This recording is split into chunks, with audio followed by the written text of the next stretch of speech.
So, up until now, we've seen that Higuruma doesn't listen to Yuji and immediately activates his domain expansion, which is called deadly sentencing. Yuji thinks he should attack Higuruma before the domain fully opens. He rushes toward Higuruma and tries to land a punch, but his hand just stops mid-air. Higuruma says that violence isn't allowed in his domain, and this rule applies to both of them. After that, they both find themselves standing in a witness stand. Higuruma's domain is actually like a courtroom where Yuji will face a trial, and the Shikigami behind Higuruma is the main judge of this court. The judge states that Yuji is accused of entering a Vegas parlor despite being under 18. Higuruma explains that Judgeman knows everything about the people standing in the domain, but Higuruma himself doesn't have all that info. The final verdict will only be given after hearing both of their arguments. Just then, an envelope appears in Higuruma's hand, which is actually the evidence of whether Yuji really went to that parlor or not. This evidence was provided by Judgeman. This evidence doesn't mean Yuji is guilty yet. First, Yuji will be given a chance to say something in his defense,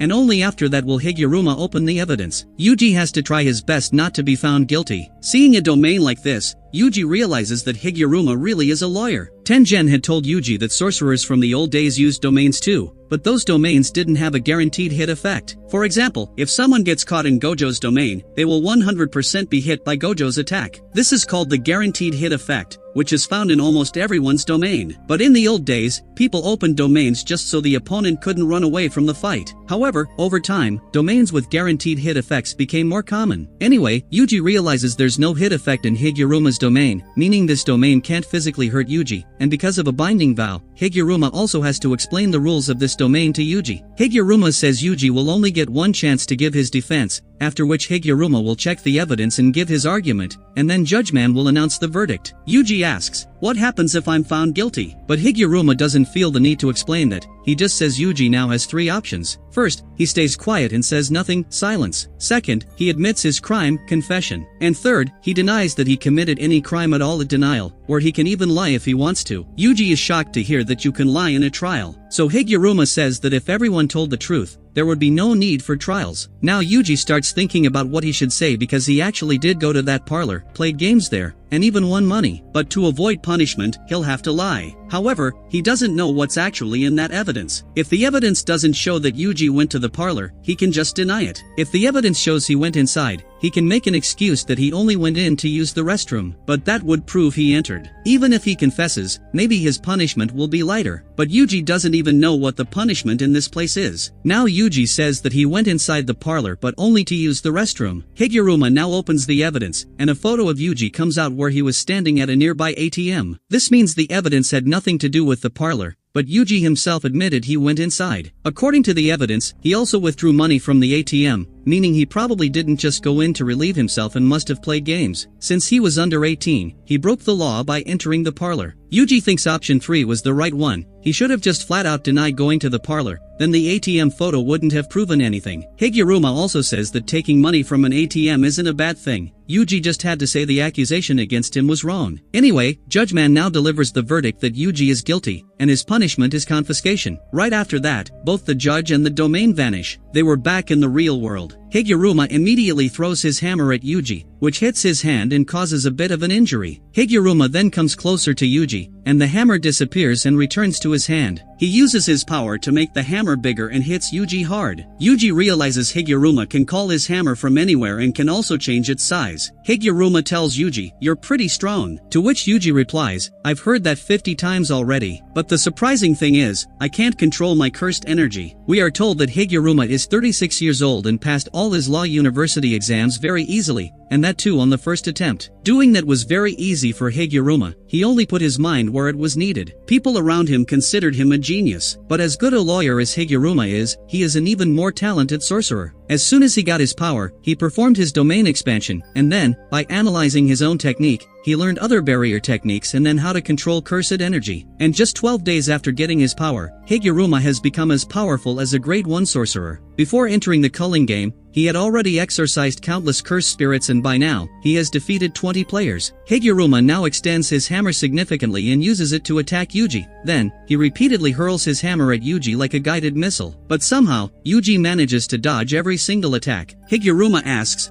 "Are you unable to use your cursed energy?" Yuji replies, "No, and you're definitely the one behind this." Higuruma explains that whoever receives the punishment of confiscation cannot use their cursed technique for a while. But it seems Yuji doesn't have a cursed technique at all, which is why Judgeman just snatched away Yuji's cursed energy instead. Guys, a cursed technique is a sorcerer's special power, like how Megumi can summon his Shikigami. But Yuji doesn't have any technique. He just relies on his fists and kicks. Higuruma wonders to himself how Yuji is still holding his ground without any cursed energy. It means his physical body is just that incredibly strong. But how can an ordinary human's body be this powerful? Most sorcerers become extremely weak once they lose their technique. But even with Yuji's cursed energy disabled, he's still fighting remarkably well. Most people would have been finished by a single hit from his hammer. This means Higuruma now has to be a bit careful and use his full strength to defeat Yuji. He starts attacking Yuji again, causing Yuji to crash onto the stage below. Yuji retaliates by throwing a bathtub at Higuruma, but Higuruma emerges from the water and strikes Yuji with his giant hammer, pinning him down. It felt to Higuruma like he was playing with a toy that just wouldn't break. Meanwhile, Yuji's condition was worsening. He thinks Higuruma must have some kind of weakness. Suddenly, a light bulb goes off in his head,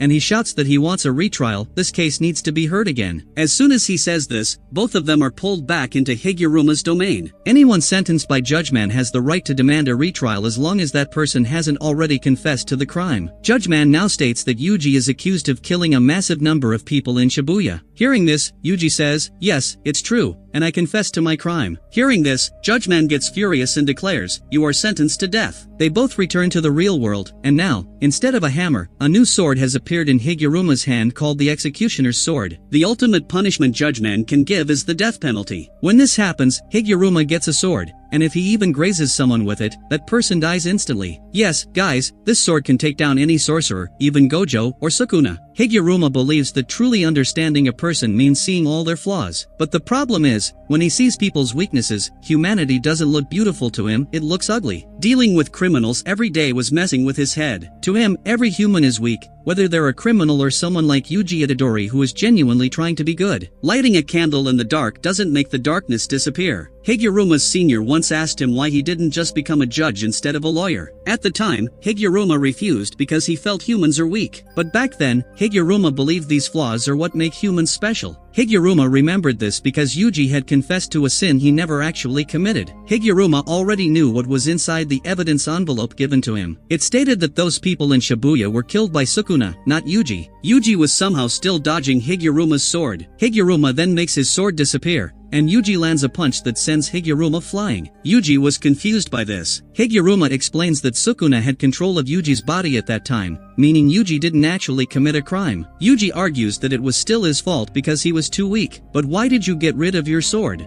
Yuji asks. Higuruma says, "I remembered why I wanted to be a lawyer in the first place. Maybe there are more good people like Yuji who need Higuruma," and he agrees to give Yuji his 100 points. They both sit down on chairs. Higuruma asks Yuji if he's ever killed anyone on purpose. Yuji says yes, to which Higuruma says, "That must have felt awful, right?" Anyway, honoring Yuji's request, Higuruma uses his 100 points to add a new rule. Players can now transfer points to one another, and Kogen immediately adds this new law. After that, Higuruma transfers one of his points to Yuji, meaning Yuji is now completely safe for the next 19 days. After this, Higuruma starts to leave. Yuji asks him, "Can you help us?" Higuruma then reveals that when he first opened his domain in court, he killed the judge and the opposing lawyer who had wrongly sentenced Keita, and that's how he got his first 2 points. The other 100 points he earned after entering the colony. Once the culling game ends, Higuruma plans to turn himself in to the police. If he stays with Yuji, he'll only hate himself more. Saying this, Higuruma walks away, and the episode ends right there. So guys, Yuji has successfully added the first rule. On the other hand, what will happen with Megumi? We'll find out in the next episode, which will also feature Takaba's entry. So, let me know in the comments what you thought of this episode and Higuruma. If you liked the video, please like and share it, and if you're new to the channel, hit that subscribe button and ring the bell. I'll see you very soon in the next video. Thanks!